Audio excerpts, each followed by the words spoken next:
네, 안녕하세요. 테슬라 투자로 은퇴하기 아트라운TV입니다. 유료 멤버십 후원자님들 감사드립니다. 영창님, 프레스티지 클럽에 가입해주셔서 감사드리고요.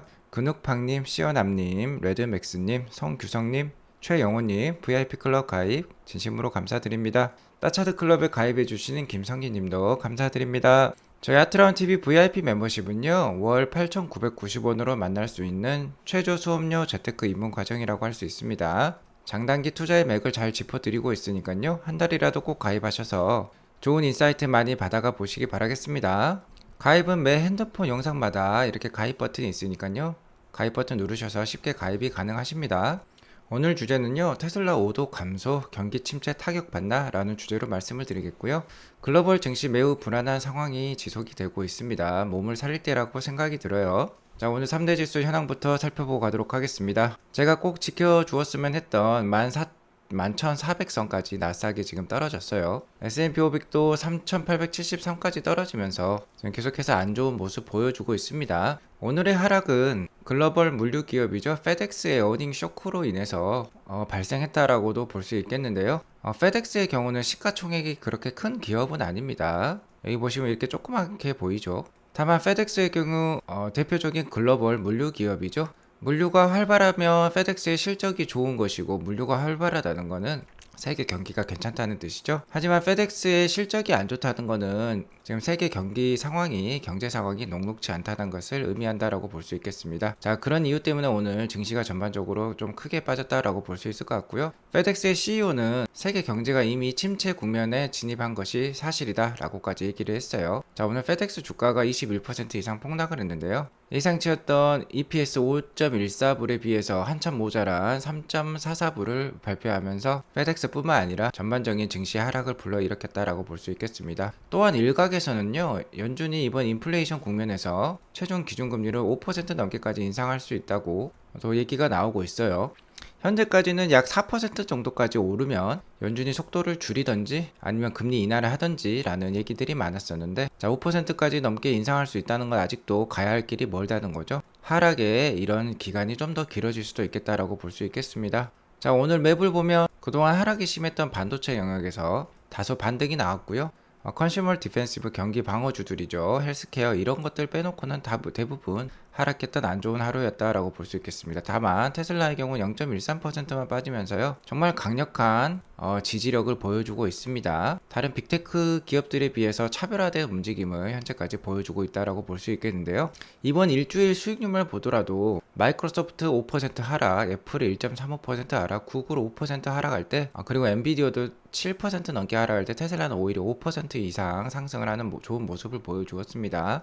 제가 그렇게 지속해서 말씀드려왔던 구조적 성장주, 구조적 성장 산업의 1등주 테슬라가 지금 빛을 발하는 순간이다 라고 볼 수 있을 것 같고요. 오늘 나스닥 일봉 차트를 보시면 밑꼬리를 다 양봉이 나와서 그래도 장후반에는 괜찮은 모습을 보여주었다라고 볼 수 있겠습니다. 하지만 오늘도 11,316까지 떨어졌던 하루였고요. 제가 꼭 지켜주었으면 했던 11,400선을 가까스로 지킨 듯한 모습입니다. 아무튼 이제 시장은요, 6월 전저점이었던 1565도 테스트할 수도 있을 것 같아요. 자, 지금은 상방보다는 역시 하방에 그런 가능성이 더 높을 것으로 생각이 됩니다. 자, 그래서 보수적인 투자를 좀 지속해 나갔으면 좋을 것 같고요. 미국 지수뿐만 아니라 신흥국 지수도 좋지 않아요. 우리나라도 뭐 좋지 않지만 신흥국을 대표하는 중국 상해 지수 역시 지금 상당히 안 좋은 모습을 보여주고 있습니다. 저번 주만 해도 이제 상승하지 않겠느냐. 왜냐면 최근에 중국 정부에서 경기 부양책을 많이 쓰고 있기 때문에 증시도 그에 따라 탄력을 받을 줄 알았는데 웬걸 오늘 2.3% 넘게 하락을 하면서 장대 음봉이 났습니다. 자, 아무래도 요새 최근에 달러가 너무 강세죠. 거의 1달러가 우리나라 돈 기준으로 1,400원을 찍는 수준까지 돼버렸기 때문에 상당히 신흥국에 어려움이 많은 상황이다라고 볼 수 있겠습니다. 달러 위안 환율 역시 1달러가 7 위안대까지 오르면서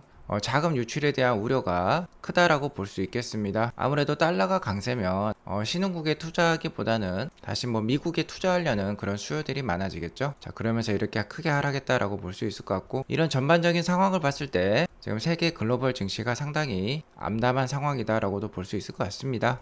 실제로 2022년 S&P 500의 누적 수익률은요, 현재까지 마이너스 18.7%로서 미국 증시 역사상 역대 6번째로 안 좋은 상황입니다. 상당히 힘든 상황이라고 할 수 있겠는데요. 길게 보고 기회로 활용하실 필요가 있겠다라고 볼 수 있을 것 같습니다. 아무튼 최근 돈 남은 누나 캐시 우드 누님뿐만 아니라 일론 머스크 역시 이제 디플레이션을 우려할 때고 오히려 금리를 낮춰야 된다라는 말까지 나오고 있는데요. 하지만 연준은 경기 침체에 관련해서 크게 경계감을 가지고 있지 않은 것 같아요. 테슬라 투자의 구루라고 할 수 있는 게리 블랙 형님 역시 연준은 밖을 보지 않고 자신만의 세상에 눌러 앉아 있다라고까지 표현을 하고 있습니다. 밖을 쳐다보면요, 일론과 같은 천재 CEO가 침체를 이미 경고를 하고 있고, 소매업체들은 재고가 넘쳐나고 있고, 주택가격은 하락을 시작하고 있고, 페덱스의 실적 쇼크까지 있었죠. 페덱스의 CEO는 경기 침체 상황이 맞다라고까지 지금 확신을 시켜주고 있는데도 불구하고, 연준은 이번 달에도 자이언트 스텝의 금리 인상이라는 긴축안을 내놓을 예정에 있죠. 아무튼 그렇기 때문에 지금 증시 상황이 매우 안 좋다라고 볼 수 있을 것 같습니다. 신흥국 증시도 안 좋고 미국 증시도 안 좋고 이런 상황에서 칼자루를 쥐고 있는 연준은 강력한 긴축 정책을 계속해서 취할 의향에 있는 것이죠. 그래서 다음 주 수요일 날 FOMC 미팅을 통해서 실제 이제 금리가 결정이 될 예정에 있는데요. 아마 우리나라 시간으로는 목요일 새벽 한 3시 정도에 이제 금리 정책이 발표가 되고 연준 파월 의장의 연설도 있을 것 같은데요. 아무튼 이날까지는 상당히 증시가 힘들 것 같다 라고 말씀을 드릴 수 있을 것 같습니다. 그래서 제가 1년 넘게 거의 말씀을 드려왔던 부분이죠. 이렇게 어려운 시기에는 구조적으로 성장하는 산업의 1등주를 계속해서 모아 가셔야 된다 라고 말씀을 드리고 있죠. 그 대표적인 주식이 테슬라라고 볼 수 있겠는데, 최근 도이치뱅크에서는 테슬라의 목표가를 기존 375불에서 400불로 올렸어요. 특히 내년이 많이 기대된다라고 얘기를 하고 있습니다. 내년에는 사이버 트럭뿐만 아니라 세미 트럭까지 나올 예정에 있죠. 그렇기 때문에 내년까지는 충분히 테슬라의 급성장이 예상되는 상황이라고 볼 수 있겠고요. 그러니까 이렇게 타겟 프라이스를 올릴 수 있다라고 볼 수 있을 것 같습니다. 실제로 테슬라의 프리 캐시 플로우, 그러니까 현금 흐름을 보더라도요, 내년에 이렇게 급상승하는 현금 흐름이 예상이 되고 있습니다. 그래서 이 트위터 분께서는요, 내년 4분기에는 테슬라의 프리 캐시 플로우가 9.4빌리언까지 이를 것이다. 그러니까 분기당 10조 원 이상의 현금 흐름도 만들어낼 수 있다는 것이죠. 그렇기 때문에 우리 테슬라 지금 정말 잘 버티고 있다라고 볼 수 있을 것 같습니다. 최근 1개월 수익률을 나스닥과 애플과 비교를 해본 차트예요. 나스닥을 대표하는 ETF QQQ라고 할 수 있겠죠. QQQ가 최근 한 달간 12.4% 빠지는 동안 테슬라는 0.9%밖에 안 빠졌습니다. 그리고 나스닥의 대표적인 대장주라고 할 수 있는 애플도 약 12% 빠졌었어요. 거의 QQQ와 흡사한 모습을 가지고 있다고 볼 수 있겠죠. 아무래도 QQQ에서 차지하는 비중이 높기 때문에 애플과 QQQ는 거의 동행한다라고 볼 수 있겠는데, 이렇게 12% 넘게 애플과 QQQ가 빠질 때 테슬라는 0.9%밖에 빠지지 않았다. 테슬라의 일봉 차트를 보면 잘 알 수 있죠. 계속해서 거의 270불대 이상, 거의 300불대 사이에서 잘 버티고 있는 모습 보여주고 있습니다. 제가 이때만 해도 한 260에서 300불 사이의 박스권을 보일 거라고 했는데, 그런 모습 계속해서 보여주고 있고요. 단기적인 전망도 비슷합니다. 테슬라는 한 260에서 270불대를 지지 라인으로 삼고 계속해서 잘 버티는 모습 그래도 보여줄 것 같아요. 앞서 말씀드렸듯이 글로벌 증시가 전반적으로 좋지 않지만 테슬라는 내년까지 급성장할 요인이 많기 때문에, 그리고 올해 하반기에 호재도 많기 때문에 어느 정도 잘 버틸 만한 힘이 있다라고 말씀을 드리도록 하겠습니다. 그래서 시장이 흘러내릴 때 혹시나 테슬라가 같이 흘러내린다면 잘 모아 가시면 좋을 것 같고요. 경기 침체 상황이 심해지고 있고 테슬라는 그동안 차량 가격을 상당히 많이 올렸죠. 그렇기 때문에 테슬라의 주문량, 차량 오더량이 줄어드는 거 아니냐라는 의문들이 많은 상황이라고 볼 수 있겠습니다. 실제로 기가 상하이 기준에요, 중국 로컬 판매 예상 대기일 일수를 보면 지금 상당히 줄어든 모습 알 수 있습니다. 9월 초만 하더라도 모델 Y 롱레인지의 경우 10주에서 14주 정도 대기 시간이 있었는데요. 이제는 이게 1에서 10주까지나 상당히 단축이 되었습니다. 대부분 보면 1에서 8주, 1에서 10주까지 거의 4주에서 6주 정도 줄어든 모습인데요.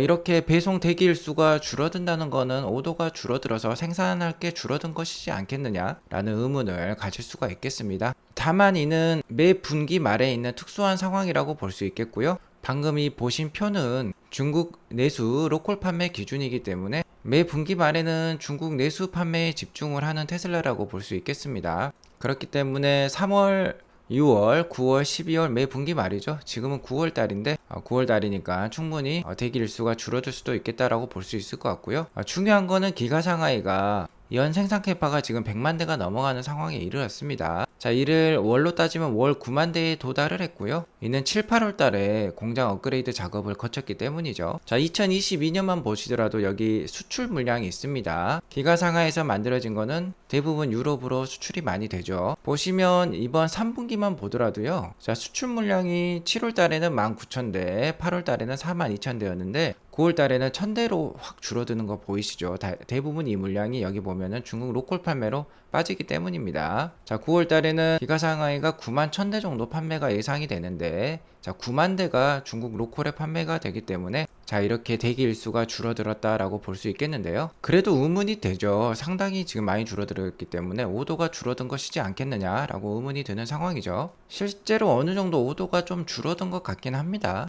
트로이 테슬라이크의 자료에 의하면 자, 7월 달에 테슬라가 오더 백로그를 5만 4천 대 정도, 50만 4천 대 정도로 가지고 있었고 8월 달에는 41만 4천 대로 좀 줄어든 모습이에요. 하지만 41만 4천 대 역시 거의 3개월치 생산 물량이라고 할 수 있겠습니다. equal to 102 days라고 나와 있죠. 자, 그리고 테슬라가 원하는 부분은요. 거의 3개월 걸리는 이 대기 일수를 자, 1개월에서 2개월 정도로 단축하는 거예요. 그래서 일부러 테슬라가 오더를 안 받은 제품도 있었고요. 가격도 넘사벽으로 올리면서 오더를 줄인 요인이 없지 않아 있었습니다. 그런데 여기에 모델별로 뜯어보면 좀 문제가 있어요. 여기 빨간색으로 칠해져 있죠. 자, 기가 상하이의 모델 Y 스탠다드 레인지, 이 모델은 중국 내에서 가장 인기 있는 모델이라고 할 수 있는데요. 자, 이게 대기 일수가 18일 정도로 줄어들었습니다. 그럼 테슬라가 원하는 거는 뭐 28일에서 56일 사이인데 이것보다도 훨씬 낮은 18일이 나왔다는 건 물론 생산 캐파가 증대했다는 것도 있지만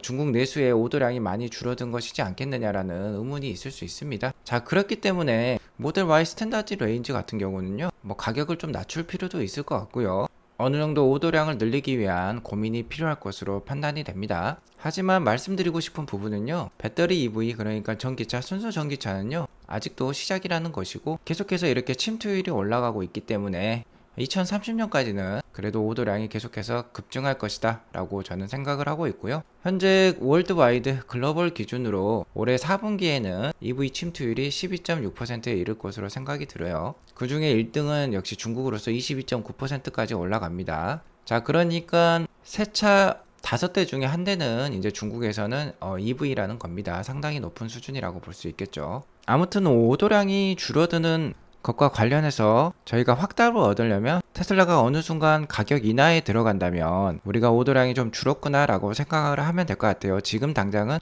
테슬라의 주문량 오더량이 줄어들었다고 확답을 내릴 순간은 아니겠다 라고 말씀을 드릴 수 있을 것 같습니다. 자, 그리고요, 최근에 테슬라 IR 담당자인 마틴 비에차가 2024년 정도 뭐 자율주행차를 만들기 전에 좀 더 싼 그러니까 3반불대 이런 컴팩트 테슬라도 만들어낼 수도 있다라는 암시를 했었는데요. 꼭 그러한 제품이 나오지 않더라도 충분히 테슬라는 다른 데로 돈을 벌 수 있는 가능성이 높다라고 볼 수 있습니다. 9월 30일 AI 데이 때 테슬라 보시죠. 옵티머스 프로젝트의 프로토타입이 나올 예정이기도 한데 역시 그보다 더 큰 캐시카우는 역시 자율주행과 관련된 구독 서비스, 로보택시 이런 것들이 될 거예요.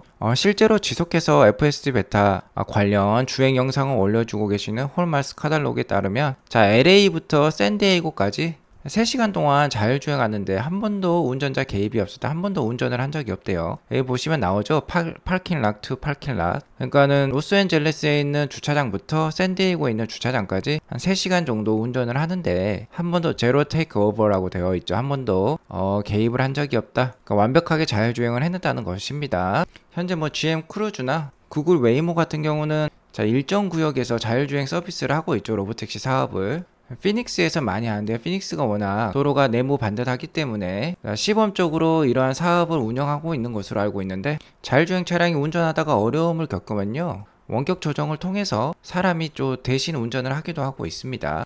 이는 테슬라가 추구하는 방향과는 좀 다르지만요, 테슬라 역시 부분적으로 뭐 원격 조정을 할 수도 있을 거고요. 아니면은 정말 테슬라 보험과 연계되면서 강력한 자율주행 사업을 실시할 수도 있을 거라고 생각이 듭니다. 자, 그렇게 되면은 어떠한 일정한 곳에서는요, 잠자면서 출근하는 날이 올지도 모르겠어요. 자율주행 시대가 그렇게 멀지 않았다라고 저는 생각을 하고 있고, 자, 2030년 이내에 충분히 벌어질 수 있는 상황이다라고 볼 수도 있겠습니다. 자, 그러니까 우리 테슬라 투자 2030년까지 해야 될 필요가 있겠다라고 말씀을 드리겠고요. 한 가지 공지사항을 드리자면요. 자, 아쉽지만 다음 주는요, 제가 개인적인 사정으로 방송을 쉽니다. 9월 19일부터 24일까지 한 6일 정도 방송을 쉴 예정에 있어요. 자, 9월 26일 월요일에 돌아오도록 하겠습니다. 그리고 멤버십 회원님들은요, 안심해도 될 게 제가 지속해서 유튜브 커뮤니티 알람으로 투자에 도움을 드릴 예정입니다. 제가 다음 주 한 주 정도 쉬지만 커뮤니티 알람은 지속이 되니까 알람 잘 켜두시기 바라겠습니다. 자, 아무튼 2주 앞으로 이제 AI 데이가 다가왔죠. 계속해서 설레임과 기대감을 갖고 테슬라 투자 이어나가셨으면 좋을 것 같습니다. 오늘 이것으로 방송을 마치겠고요. 오늘 방송이 도움이 되었으면 구독과 좋아요 알람 설정 꼭 눌러주시기 바라겠습니다. 즐거운 주말 되세요. 감사합니다.